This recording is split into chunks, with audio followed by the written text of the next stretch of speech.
today, before we get into the video, I wanted to share with you guys that Bajiga Gardening Beds will be having a Black Friday sale. If you are already preparing for next year's garden, now will be the time to really take advantage of these Black Friday sales.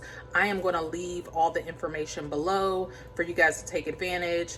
Make sure to use my affiliate link and my coupon code to get additional savings. Now, let's get into the video.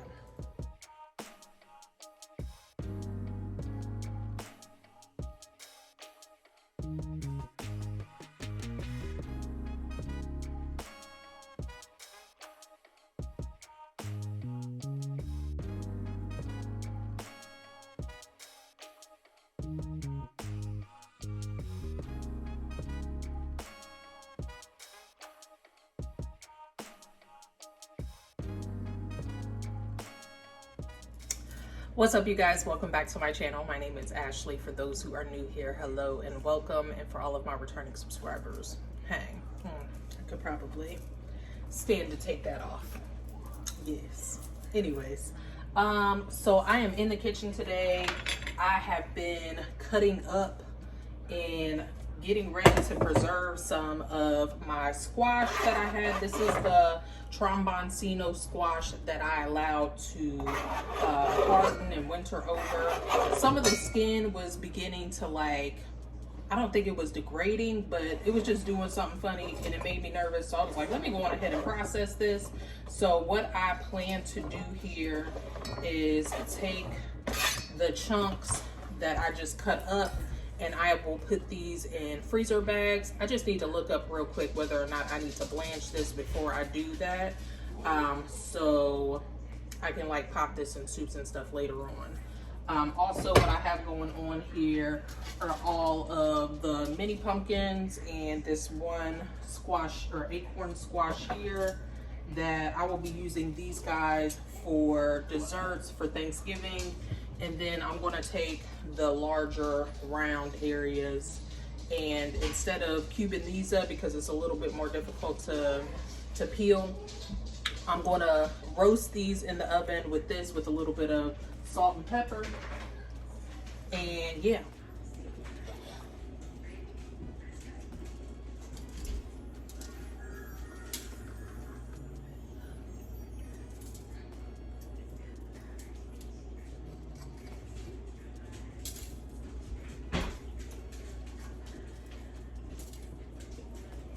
And I think that I'm going to make like a soup of some sort with this portion of the squash.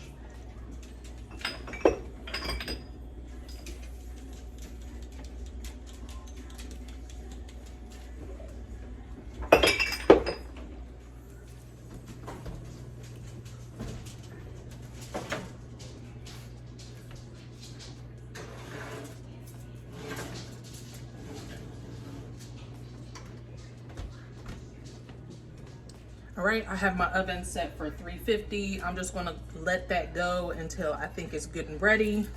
But something I wasn't expecting, my fingers and my palms, I'm assuming it's the enzymes from the pumpkin. How do I fix this? I don't know. I need to Google, and I need to Google quick because this does not feel good. But yeah, like I said, I'm gonna put these in freezer bags. So I'm just gonna set this off to the side for now. I need to get dressed, go on about my day, so I shall return.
All right, so a while back on my channel, I shared with you guys how I have been composting more in the hopes that, you know, I just become more sustainable, have less waste coming out of my house, and then also to supplement some of the fertilizers and things that I put in my garden year to year. So we actually purchased a loamy back in August, and I have been using it, and so far really have been enjoying. I'm really shocked at how much compost I've been able to save so far. I just showed you guys my little bucket here that I have been dumping all of our made compost from the loamy into, and I just wanted to share with you guys how much so far we have saved. So this is a 5-gallon bucket, obviously. So this is a decent amount of compost that we've been able to make just in our house without having to like do the complicated like compost pile thing. I shared with you guys before, I am in a suburban setting and my neighbors are really close, and I'm sure they would not appreciate if I'm like just testing out composting because of rodents, etc. So just to make it easier on myself and my neighbors, this is the option that we chose to go with. So I just want to show you how we've been using it. So I went on ahead, I emptied out my vessel here. Here are all of the, you know, the trimmings from the squash and pumpkin that we processed today. I can actually put in paper towels, so I'm not even going to pull that out. You do want these things to be somewhat dry, so you don't want to put anything like super wet into the loamy. So there's that. And obviously that doesn't fill that all the way up, but I have like enough space. You want to fill it up to like, you know, about right there. So I also keep a pail underneath my sink, and I use like those compostable plastic liners just for the ease of it all. And I actually purchased this guy from Aldi like, you know, some months ago, but I have been collecting stuff over time. What I love about this crock is that it has zero remnants of any kind of smells or anything, which my family appreciates, I appreciate. So I can take some of these and add with this. This may not be enough space, so let me just do it like this.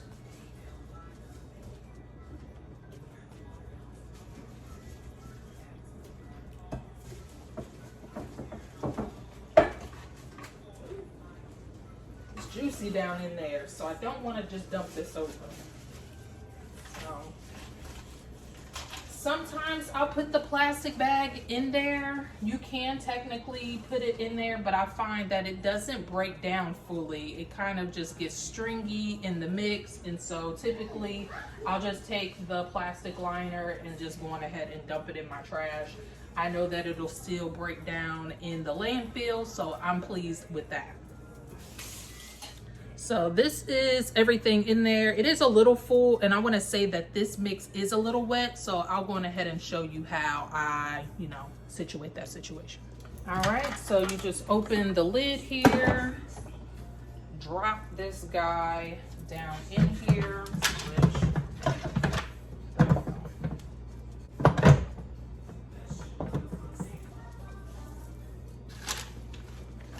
all right, so once you have that in there, you're going ahead and drop one of the compost accelerating tabs in, like so, like that. And like I said, because this is a little wet of a mixture, I'm not going to add the 3 tablespoons that you would typically add in there. Instead, I'm just going to go on ahead, pop the lid on if I can get it on there.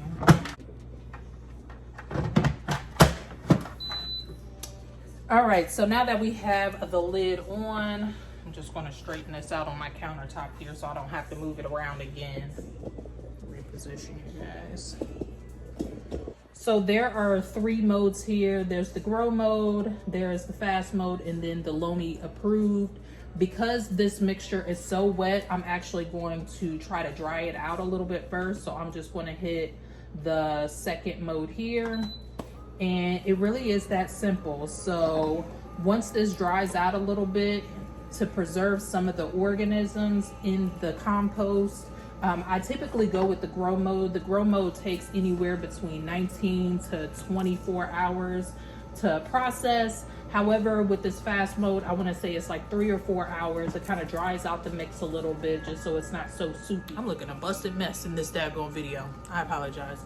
But I noticed whenever my mix is just a little soupier, it doesn't fully break down like it's supposed to. So I run the fast mix and then I go over to the grow mode, and it works out really well. I know this video was not like this description wasn't very technical, but I just want to share with you guys how I have been using it so far. I really enjoy it. This is not sponsored at all. I wish it was. Blow me, holla at your girl. But yeah, I just wanted to share with you guys how much compost I've been able to get from my own food scraps in the house without starting a compost pile. I think that's amazing. All right, so for now, I am going to allow my squash and pumpkins to cool off.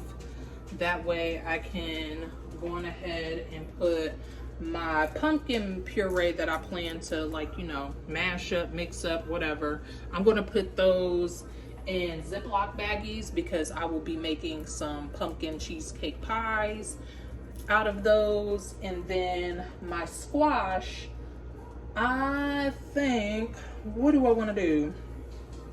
Like I said, I want to use that for soup, so maybe I'll do like the same process. Or maybe I should look up a recipe. Maybe we can make some soup real quick. That way I can just put them in mason jars and store them in my freezer. That's kind of how I've been doing like soups. Any soup recipe that I make enough to save some for later, and I've just been putting them in mason jars and storing them in the freezer. I don't have a pressure canner. I'm not super comfortable using that just yet, but sticking them pre-portioned in the freezer already in mason jars, I can just pull that out to thaw, and whenever I'm ready to pack a lunch or whatever, I can just stick that in my lunch bag and I can warm it up in the microwave and everything just as is without having to, like, you know, transport things. Make it easier on myself. So yeah, I'm gonna let this stuff cool. We'll be back when it's time to puree, child. All right, we are back. These are all cool enough for me to handle.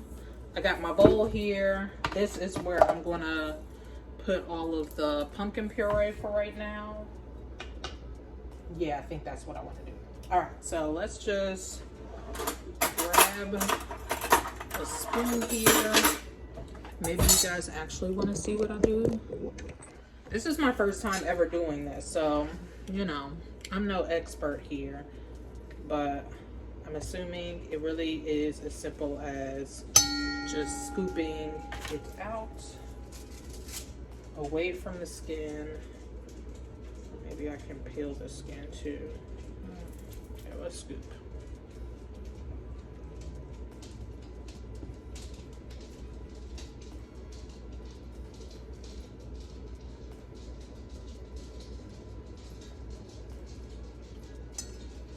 This is what I was afraid of.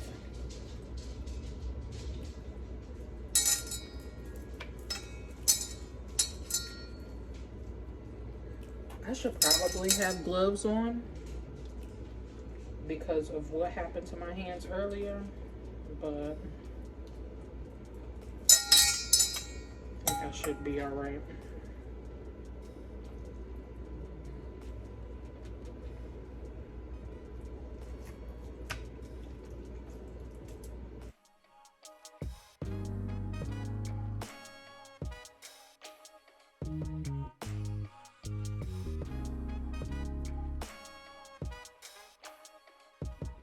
All right, so now I'm going to do just the same thing with this squash. For the acorn squash and the butternut, I'm just going to put it in a separate bowl because, like I said, I'm going to use this for a soup of some type. Not exactly sure which one I want to use, or not exactly sure what recipe I want to try just yet, but I have these, and then I also pulled out the last few bits of tomatoes that I had stored in my freezer. Those were actually gifted to me from a friend and client, so I need to do something with them, and I think that a soup is what it's going to be, because I have really been like nerding out on soups and just, you know, trying to keep it light for the winter and not like, you know, overdoing it with fast food and like, you know, really trying to eat seasonally and all of that happy stuff. And again, this isn't butternut. I don't know why I said butternut. This is the tromboncino squash that we harvested from the garden. This part here isn't extremely fleshy, which is why I didn't want to go through and cube it. I thought that this would be the best way to, you know, utilize this here. And I'm thinking that I probably should have flipped this upside down to like get it to have a little bit more slide to it. I don't know how I can do this because I want all of this flesh.